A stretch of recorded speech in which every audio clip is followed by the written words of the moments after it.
Welcome to Finding Holiness, where we delve into timeless Torah wisdom, revealing the sacred in everyday moments. Join us on a journey to elevate your spirituality and discover holiness in every aspect of life. I'm your host, Rabbi David Kadoch, and together, let's embark on a path of spiritual exploration. I hope you enjoy this next episode.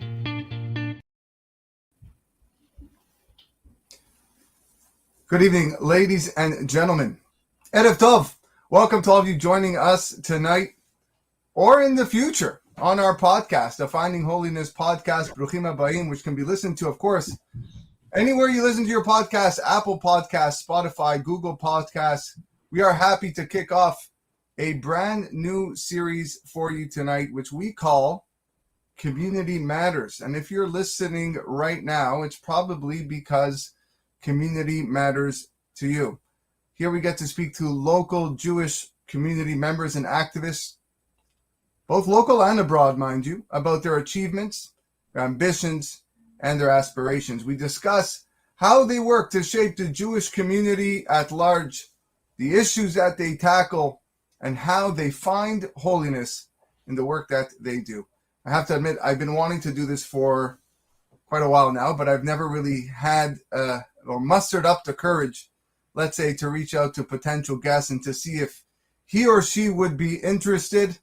But as our sages tell us, Kol hatchalot kashot, all beginnings are difficult. And sometimes you just got to find the means, you just got to work hard in order to reach success. So when I approached tonight's guest, our dear friend, which we'll introduce shortly, our first ever guest, and he agreed to come, I was ecstatic.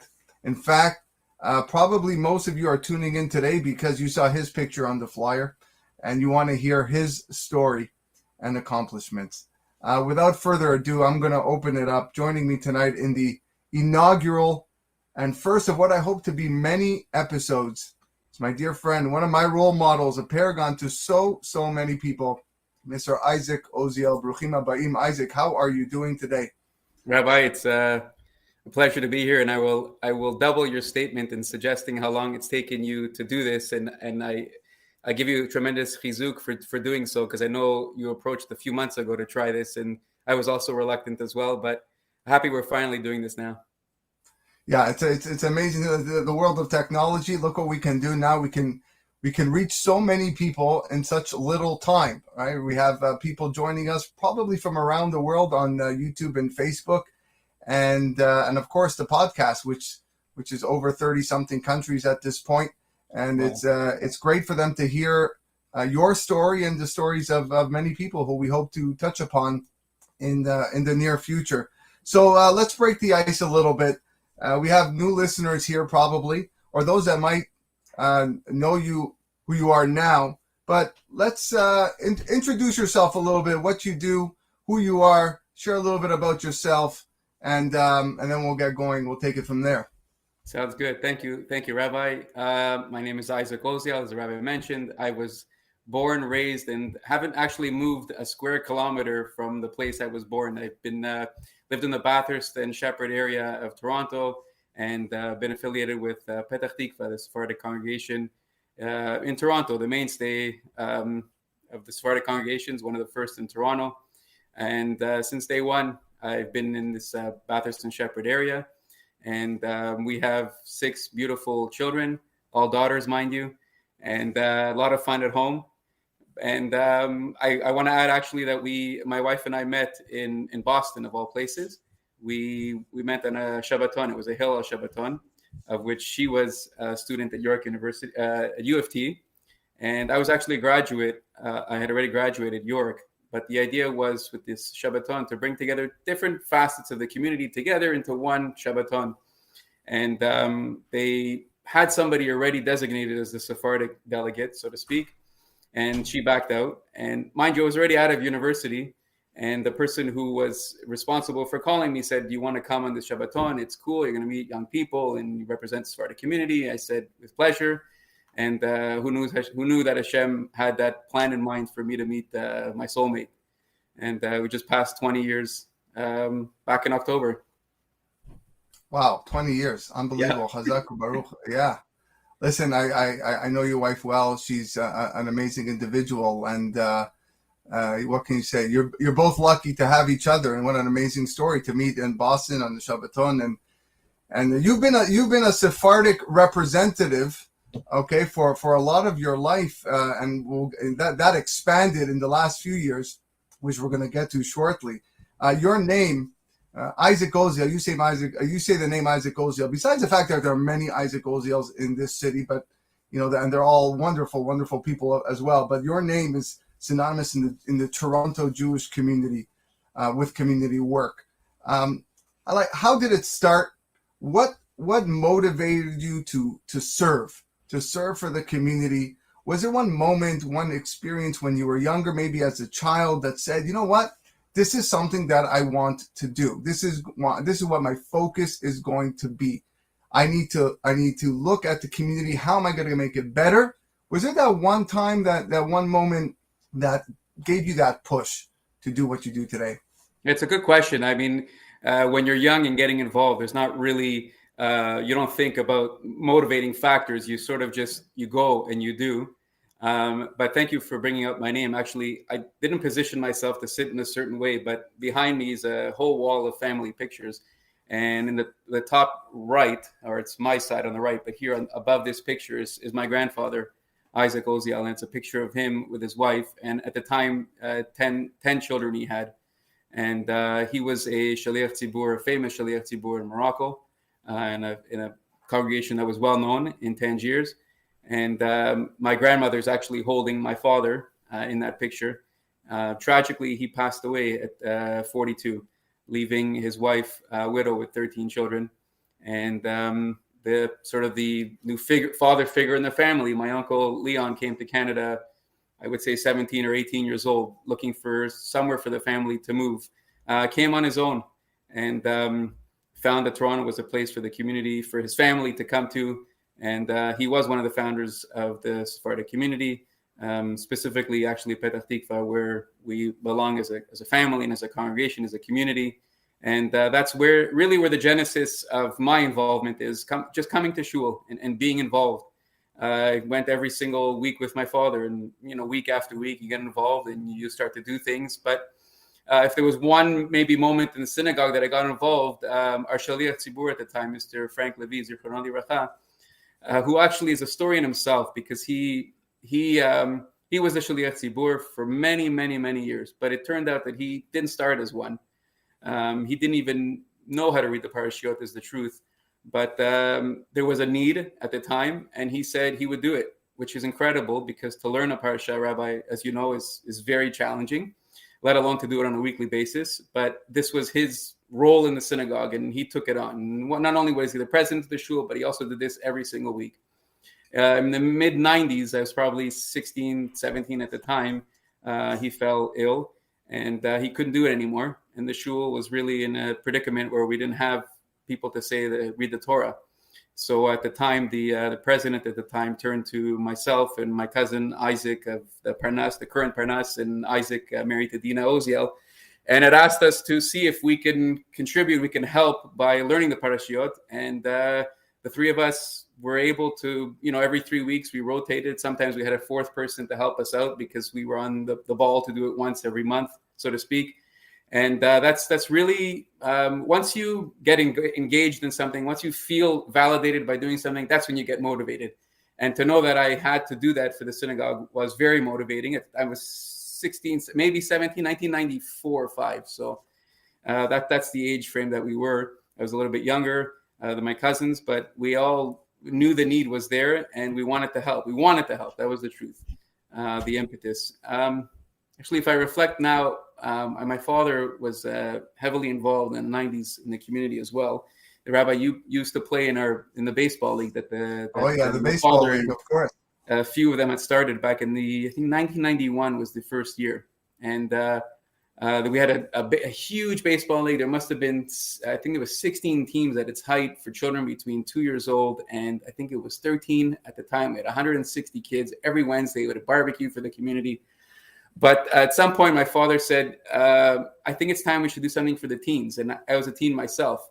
And just on my own with a few friends, we decided to choose a different night, and we had a league with 4 teams. And the responsibility of getting the money and the registration and bringing the bases and setting up the games and the umpires, that type of responsibility at 15 was nice. I mean, you don't see people taking initiative like that. When that summer season finished, we said, you know what, let's continue the excitement, and we started a floor hockey league in 1993. And tomorrow, actually, we were cut because of COVID the last year and a half. But tomorrow we're starting the season again, and it's season number 30. It's 30 years since we've been playing floor hockey, something that we started when I couldn't even drive to the gym. My parents had to drive me to the gym with the hockey sticks, and I think the really encompassing factor here is my parents really engaged me in community involvement at a young age. And then it became just second nature to get involved, because I was excited to be involved, to do things, and the high of being involved, and it's not in a selfish purpose, but just, to be involved in something validates you as a human being. And also you want to be able to give, and you see how much fun people are having with sports, and that's what we were getting involved ourselves in. And from there, one thing spirals to the next.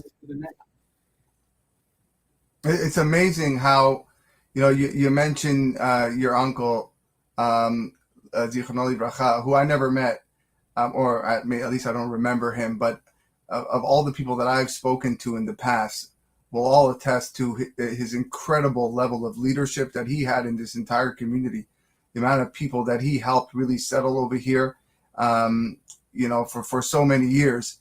That sticks with me, even speaking to my own father, who would attest to that. And my father was not a part of your synagogue, and yet he knew that.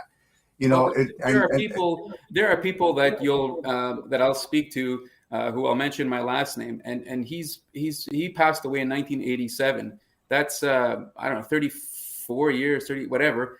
People still say, "Oh, I knew that man."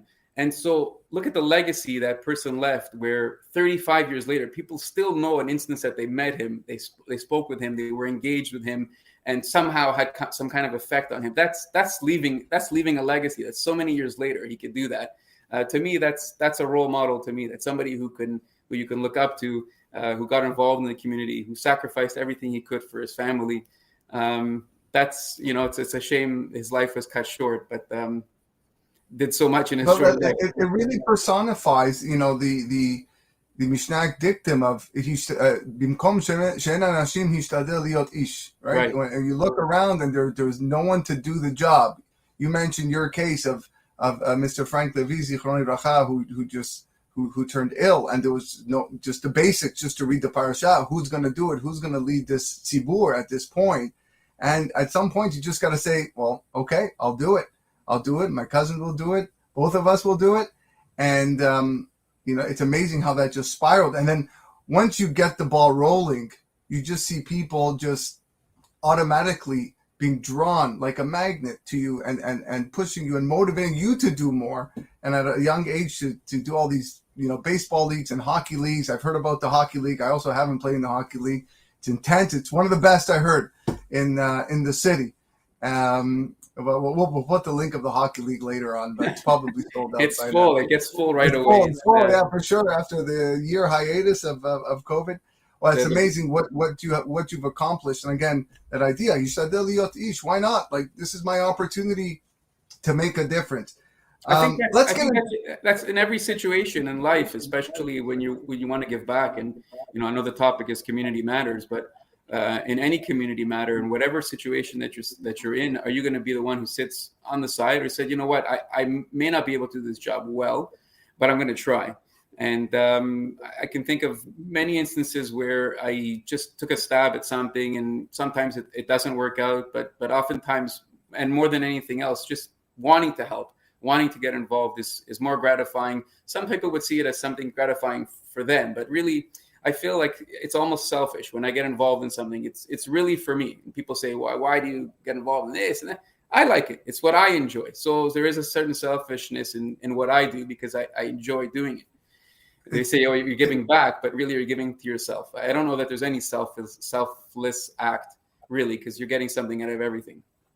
100%. In fact, it just came to my mind now, but just this past Shabbat in the drasha, I spoke about how the Nesiim, the princes of Bnei Israel, their reluctance to donate to the Mishkan ended up with a letter missing from their name. They just felt like let everybody else give, and then push came to shove, and it was time for them to give, and there was nothing left. And there's a reactive form of giving and a proactive form of giving and wanting to help, and it seems that the Torah prefers, be proactive, take that step forward and say, no, I can make a difference, I can contribute, be that person. Right. And we just saw that from, again, last week's parasha. I just brought up to my mind, but I want to get into the meat of things over here. You started an organization. What is it now? 4 years ago, 5 years ago? 2017. 2017. Known as, or called, the Living Legacy Experience. And this organization is one that promotes Holocaust awareness and education, which we're going to get to in a moment. My question to you is, first of all, before we get into the what the organization is about and the journey and the trip, how did this come to be? Why Holocaust education and not another area of chesed and kindness? Never in the history of modern day Jewry have we had so many essential organizations, and I say this honestly. Everyone that comes knocking at the door, every email you get pleading and requesting for money, they're all important. Everyone requires it. We're in a time where people just really need, we got Jews on the other side of the world right now that are living in bunkers, and it's hard for us not to feel their pain and not to give. And there's so many important organizations, each carry their own weight and importance. Why did you choose that track as the area where you're going to give all your, or most of your effort, at least? Yeah, so it's a bit of a story that I'd love to share, but ultimately, I don't know. It's a chesed to be involved with Holocaust survivors. It's not a chesed a chesed that anybody who's going to visit elderly people is a chesed. So I don't know that the Living Legacy would be considered a chesed as much as, again, it's an experience to grow personally inside, and so I'd say the genesis of the idea is from many years ago. I didn't the idea of going to Poland is not anything new, but personally speaking, I was exposed to an event probably around 12 years ago. It's called the Dinner of Miracles. It started by my friends Sherry Ategi and Shauna Samuel. And it was a dinner with young professionals, as many as 500 on the year that I went. And each table, at a table of 10, had a Holocaust survivor sitting at it. And I'm obviously from a Sephardic background and didn't have ancestors or grandparents that were survivors. And so that first time that I went was actually at the Kehila Center, Rabbi, many years ago.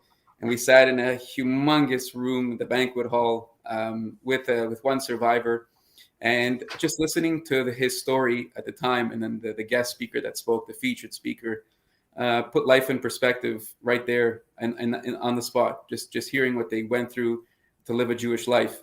Literally, I walked from that place and I said, I don't, I'm not doing enough. If these people sacrifice their entire life, their essence, just to stay Jewish, just to be proud to be Jewish, I'm not doing enough. And so I was lucky enough in 2014 to go on the March of the Living. And March of the Living has a 1 week trip to Poland, and the 1 week trip follows by 1 week to Israel. I didn't go to Israel, but I'd always wanted to travel to Poland with a survivor, to pay my respects to those that we lost, and more importantly, to be inspired by the survivor. And exactly that happened. I was completely put on a different level. You see places and you see things, as you know, Rabbi, that you don't see on a daily basis. You hear from educators that are well-versed in the Holocaust. And most importantly, you hear from a survivor. More often than not, a survivor who was in the place in which the tragedies and the tortures happened to them right there. And they come back and tell you the stories so that you can be inspired to live Jewish, which is the essence of the Living Legacy. When I came back, I spent a number of years, 2014. It took me a number of years to try to get this initiative started so that the masses could go. I really thought if I could be inspired by it, everybody should be. And the demographic in which the March of the Living reaches, at my age at least, is very limited. And so we tried with the Federation for a few years to see how we can engage more young people. We were successful in year one, but really we weren't hitting our stride. We weren't hitting the numbers because people wanted to go, but there were certain factors that were holding them back from being able to do it.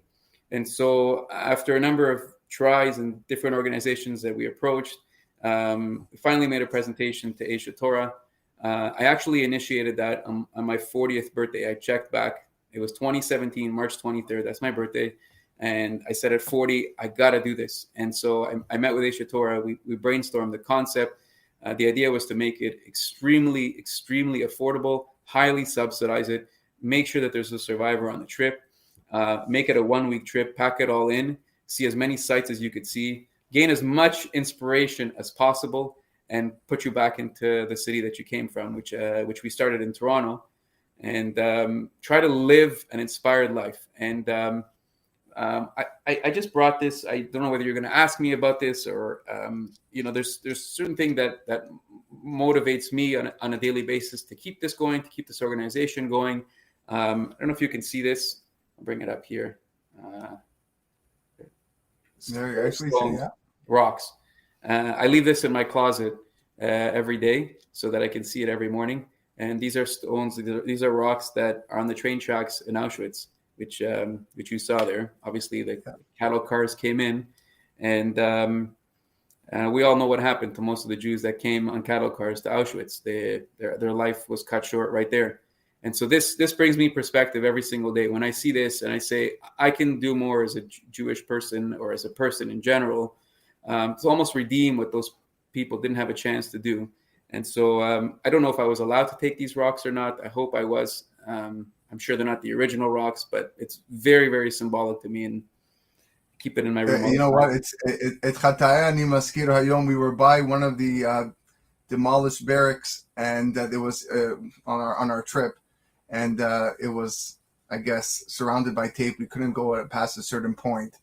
And I bent down under the tape and I made sure to grab a little piece of that barrack. I still have it with me as well. I have it in my cupboard in my dining room. And as well, every so often I look at it, and it's sitting actually in a little shot glass. Wow. We had, remember that? Do you remember that l'chaim that we had? You want to say, you remember that? Well, share with everyone listening what took place at that moment right there. I don't remember that particular moment. I do want to bring something up to your viewers, because Rabbi, we finally went on our first trip in 2018, which Rabbi Kadoch, in fact, was one of the first people to sign up ever to the Living Legacy. And I'll give him credit for that, because when you're starting a new organization, it's not easy. You don't know what's going to happen, and you put out a lot of time and money, and you have no idea how it's going to go. But the idea warmed up well, and I thank you, Rabbi, for being one of the first to do that. But I think Hashem repaid you, because on the first day of our trip, we went to an extermination camp referred to as Chelmno, and it was at the end of our first day. And one of the participants, actually brought a Sefer Torah with him. He made it his mission to carry the Sefer Torah the entire week with him. And we were it was the afternoon on Monday. And because we had landed in the morning, none of us had read from the Torah, because we just came off the plane.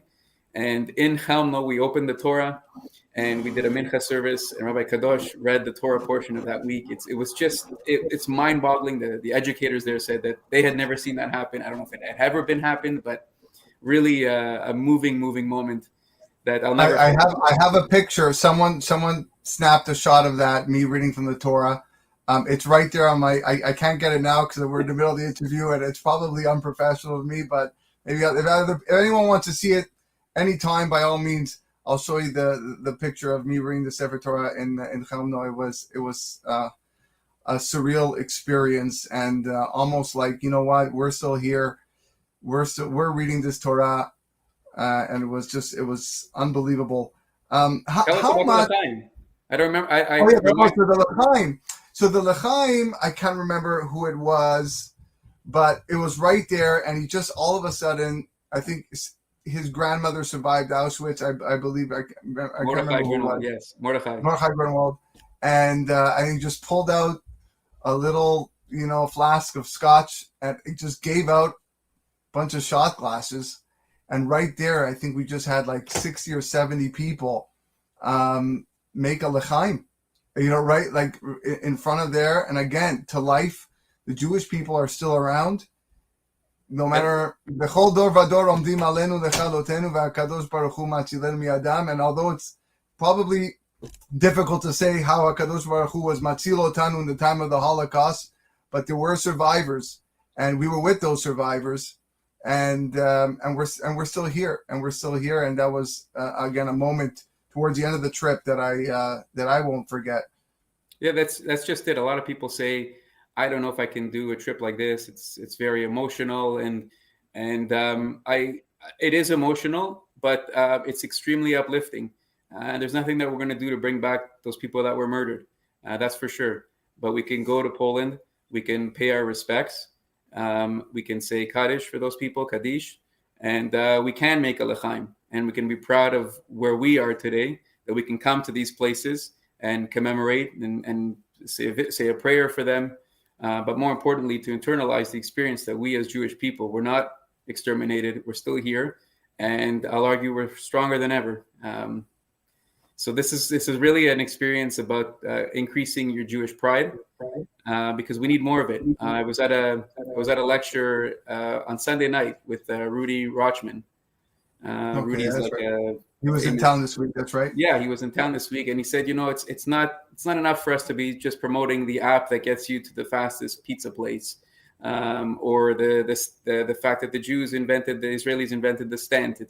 We got to start talking about more pride, about how proud we are about each other, like internally, to live more proud, to be proud of who we are, not just the products that we invent, but we're generations and thousands of years of Jewish people. And so we need that this is what the trip does. It really tries to bring that out, to say you're part of this cog of the future generations. So how much is I'll let you answer this question. How much is the trip Holocaust awareness and education versus stopping anti-Semitism, hate, Jewish hate? We here in Toronto in the last 2 or 3 weeks, we've had a couple of separate instances in schools, in public day schools in the city, where students, showing the Nazi salute to Jewish teachers. It's all over the news, and right here at home, and it's a little bit scary. And first of all, the ability to remain calm as a teacher in those situations, knowing that you have students in the school making such a gesture is really unbelievable. But why is that? Is it a lack of education? Is that the issue, or is it really just Jew hatred? And how does that connect to the Living Legacy experience? Like what message are we trying to infuse into the attendees of this on this journey? Yeah, so it's a great question. I think part of the issue that we've come to realize as we get older, as we get more mature, is that history has a sad way of repeating itself. And no matter how much, advocacy is extremely important, but I don't think we're going to be able to educate every ignorant person. And as we know, a lot of the anti-Semitism is really, it's baseless. There's no rhyme or reason to why these things happen. They don't make sense, other than the fact that Jews seem to be singled out for almost everything. I was reading articles today about how Ukraine is tied to the Jewish community, and somehow the Jews how it's not possible. And if you go back to the time of World War II, it's the same thing. You had a vulnerable population, a vulnerable minority, which Hitler exposed and was able to rile up his entire nation of people to hate the Jewish people. And so how much can we do to fight that? Sure, it's important to be aware of your surroundings and to equip yourself with the proper answers to people. But ultimately, the Living Legacy experience is about enriching yourself to be proud of who you are. Because if you're proud of who you are, you're able to stand up for yourself a little bit better. If you're not, right? If you're not, if you're Jewish, then it's much harder. But when you're really engaged, you feel proud about who you are, and no matter what anybody says to you, it doesn't bother you. and I shouldn't diminish the advocacy part of being, fighting the anti-Semitism.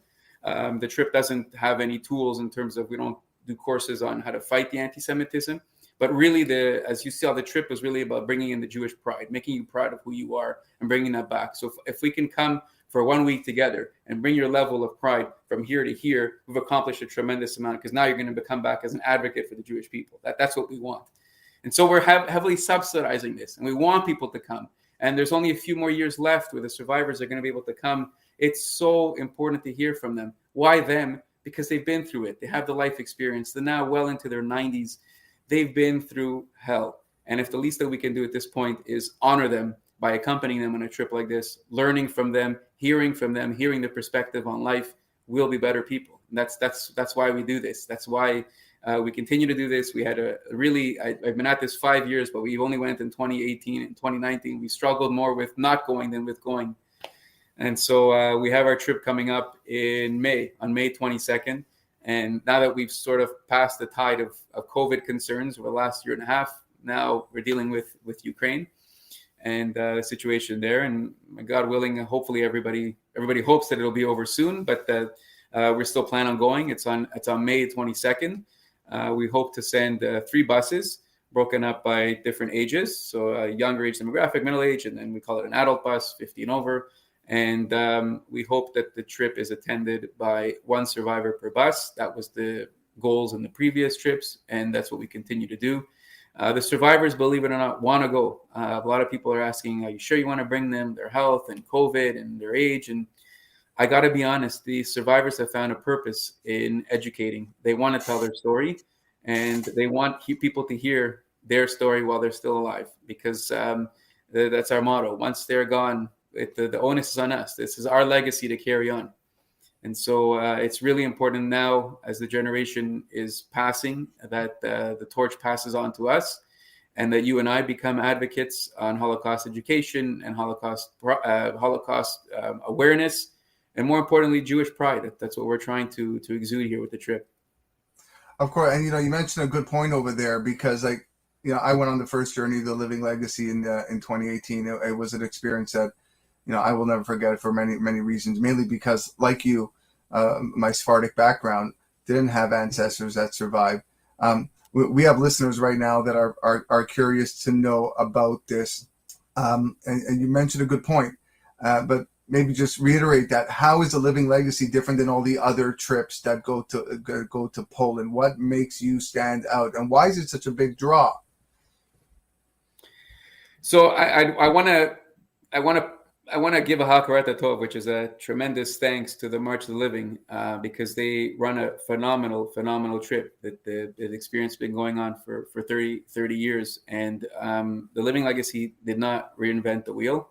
I think if we can encourage hundreds and thousands of people should be going. In fact, I wish there was a donor out there who would be like Mr. Steinhardt, Mr. Bronfman, and say, for the next few years, this is your birthright. This is your... understand where you came from as a Jewish person. Okay, it comes hand in hand with Israel. Israel, the establishment of the state of Israel came after the Holocaust, and going to Israel and having Israel experience and seeing what Israel has to offer is incredible. But there needs to be that individual who says, understanding our history, where we came from, those first 1,000 years, from 1,000 to 2,000, where the Jews were in Poland for 1,000 years. Life was vibrant. They were living, and we got cut completely. You need to know that story in order to form your history as a Jewish person. So all we tried to do was really make it in a package deal, in the sense of making it shorter. So we made it a 1-week trip. And, I guess maybe the difference is that every day is an inspiration of you go on a high and you go on a low, and every day feels like a different experience out of the character, out of the box experience, because of how high and how low and how high you get. But mainly we fundraise a tremendous amount so that the price is affordable. If you're anywhere between, we started at 20 years old. So if you're 20 to 29, it's $299 US plus flight. And for 30 to 44, it's $999 US plus flight, and 45 plus is $14.99 US plus flight. Even the $14.99 is subsidized. I believe that everybody shouldn't be hindered by the cost. And we have there are people who believe in the living legacy who will help those who can't even afford that, because really, Rabbi, as far as I'm concerned, the time is now to go with a survivor. I think when the survivors can't go, this just becomes a history trip, like every other history trip to Spain or Portugal or wherever the Jewish community once lived. Once those survivors are a last link to the past of that generation, and once they're gone, you're going to museums like you go to one in Spain, which is sad. So now is really the time. We want to really push, and we've tried. We've had these hiccups, unfortunately, with the last few years, but we're building up again, and hopefully it'll be a nice trip. This is all volunteer based. Nobody's making a penny. Nobody's taking a penny from this. Not Aish, not me, not nobody. And we just want to do this so that people can go and experience their history. And when I say history, I'm a Sephardic Jew, and so the technical history is not in Poland, but as Jewish people, we all have the same history. We share the same history. Hitler was on his way to Africa. And so it might have been the same fate, unfortunately, for the Jews there had he not gotten to Africa. Had he gotten to Africa. I want to pivot a little bit, because you mentioned, the situation happening right now in Ukraine.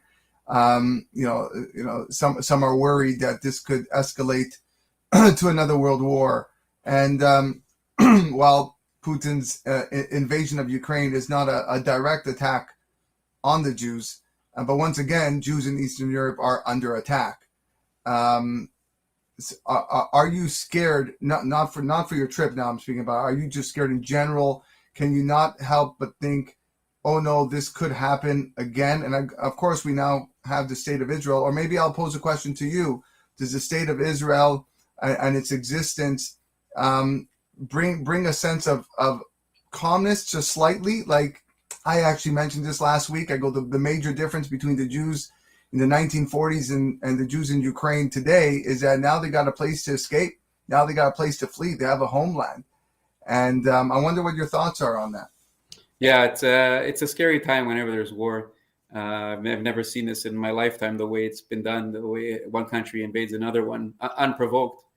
But I don't know Putin's intentions in terms of whether it's eventually going to target the Jewish people or not. But what I do want to draw a non-comparison to is, you saw a lot during COVID where people were comparing some policies of certain governments to Hitler's. And I find that to be diminishing to the Jewish people, really. Hitler targeted, amongst many of his policies, the Jewish people specifically. This was a government that went up against the Jewish people with specific mandates, specific rules, specific laws, murdering them. This was a government that got up and said that. And so for people to draw comparisons with COVID is just ridiculous. And I think it's downright wrong and disrespectful to the survivors and to the survivors that lost their families. We're not even comparing apples to apples. And so I hope Ukraine, the situation resolves itself quickly, and I hope there's peace in that region. But you do bring up a good point. The situation with the Jewish people is completely different now than it was before the war, before World War II.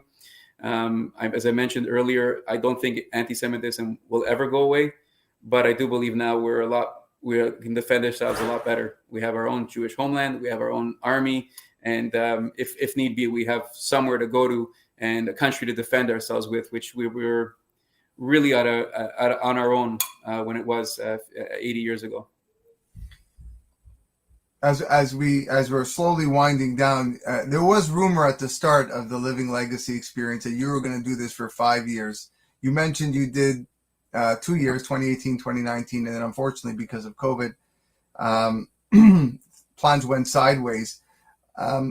Where do you see the Living Legacy experience 5 years from now, or what are your plans for taking the organization to the next level, especially maybe eventually when the survivors are not able to make these trips?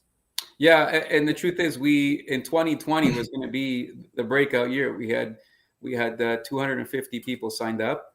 We had a bus from the U.S. comprising of people from St. Louis and Washington, New York, Detroit, And really it was going to be the breakout year of the Living Legacy, because the model was working in terms of getting people to sign up because it was affordable. The truth is, the impetus for the Living Legacy has always been to go with a survivor. That's where I was inspired by. And as much as it's amazing to be on these sites in Poland to pay your respects, there's something that the survivor does that adds a sixth element to the Living Legacy. And so I don't know. I mean, I concern myself, like I said earlier, I suspect in 7, 8, 10 years, when survivors can no longer attend these trips, that it's going to be more historical than anything else. You're going to open a book and you're going to hear a story from the survivor. And so that's why, really, and I'll go back to it again, we're pushing so much for people to go now. I know people haven't traveled in a few years, and there's some COVID concerns, but let's get over that. Let's do this for the survivors. Let's pay our respects to the Jews that were lost during that time. And really, the focus now is these next few years to try to get as many people as possible. I did have this ambitious goal of sending 1,000 people over 5 years. I did get slowed down, so I might have to put in a few more years in order to get to that number. For sure. And those people listening right now that are interested on this trip, who do they contact? Where do they go? Is it just a website? Is there a number? Is it through Aish? Is it through you? Yeah, it's really grassroots. It's the livinglegacy.ca is our website that a few volunteers put together, and the phone numbers are there to reach me directly. We're opening it up to anybody who wants to go that's 20 and over. When I say that, it means anybody from the US or Canada or even Israel. The goal at this point, like I said, is to send as many people as possible. We really want to. And I want to share a nice story, actually, something that I selfishly took from the Living Legacy on our first trip. It wasn't easy to get survivors. It still isn't. In order to get 3, you have to ask 20 of them. And so on the first year, we were stuck. We were about a month to go to the trip, and we hadn't secured a 3rd survivor. And I heard of this wonderful gentleman named Manny Langer, who lives at Clark and Young. He was a survivor on my bus. On your bus, yeah. And his daughters didn't want him to go. His wife was hesitant, and he said, "No, I want to go one last time to Poland. I have my father is buried in Lodz. He had a proper grave, and I want to say Kaddish for my father one last time." And so he came with his 2 daughters and his 1 granddaughter on a wheelchair for most of the trip. But he was determined. We went to the Lodz cemetery, and he told us, the grave is come down this way and go left. And it took us an extra hour to find the grave, but we did. And 130 of us surrounded the grave. And I think the entire trip was looking for that grave. We all did. We all looked for it. It took us an hour and a half, and we found it. And we said Kaddish. He said Kaddish for his father, and it was an incredible moment. He was so emotionally taken back from that. He didn't come with the trip for the next few days. But the following evening, when we came back, he didn't come with us on Tuesday, the following day on the trip. But I saw him in the lobby, and he said, "Please come, I want to speak to you." And he said, "I just want to thank you for taking me to Poland. It's something that I've been wanting to do for many, many years. And I was happy to do that with my daughters and my granddaughter. And so he said, I want to give you a gift." And, it was enough to have brought him to have experienced it. But for him to give me what he did was so special. And so I brought it. And it's he went to an antique shop, and he bought me this Kiddush cup. And it's certified from the 19th century. And it brings me such emotion. I use this every single time I say Kiddush in my house, which is every week and every holiday. And from a family in Poland from the 19th century, that's the 1800s, who we don't know of, who raised their own family, who had their own life and lived their own Jewish life, saying Kiddush every single week. And so it's so meaningful to me to be able to continue that in a different country, Canada, very far away from Poland, raising my own family, my own way, in the Jewish way. And that's just the chronology, the sort of the timeline of the Jewish people, to keep it going like this. And so this is a really meaningful gift that I forever thankful to Manny. And even if I'd ever done the Living Legacy just to take people, it was one thing, but to receive this is just, it's over the top. Wow. Unbelievable story. Yeah, thank you. Oh man. Well, last question, because I know it's getting late. Community matters. That's the title of the division of this podcast, the Finding Holiness Podcast. You have right now listening some future leaders right here. And what advice would you give them to encourage them into a leadership role, into a communal role when it comes to community matters? If there was one piece of advice that you can give them, what would that be? It's a good question. I would say I got involved on a grassroots level because I was a teenager getting involved in my community, and one thing spiraled to the next. But if you're passionate about something, get involved and speak up. There's a group of colleagues that I have, friends that I have, a group of specific group that we're a part of. And there's one guy that always says after the meetings, I'm the youngest and I don't feel like I should speak up because I don't know if people are going to respect my opinion. And every time I tell him, your opinion matters as much as everybody else's. We might, because we're a little bit older, we might have a little bit more experience, but you're going to bring fresh ideas and you're going to bring passion.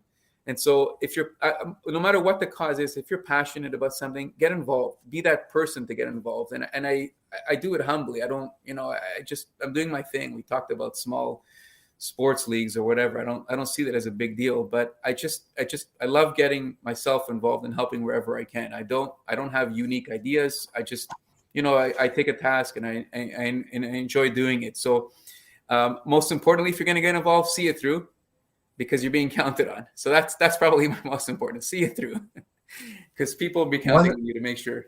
Wonderful, wonderful words of wisdom. Isaac, I value your time. I want to thank you for coming on tonight to share everything that you do. Like I said, you are an inspiration to so many, including myself. Your commitment, your effort, your dedication towards all your projects often goes unmatched. I want to bless you with continued success and achievement. You should see gigantic fruits from your labor, nachat from all your endeavors, grace not only in your physical parnasa, but as well in your spiritual parnasa, because the work that you do is holy. And I know that you already know that, but sometimes it's good to get a reminder once in a while. You do holy work. Thank you, Rabbi. I really enjoyed this, and thank you all for listening.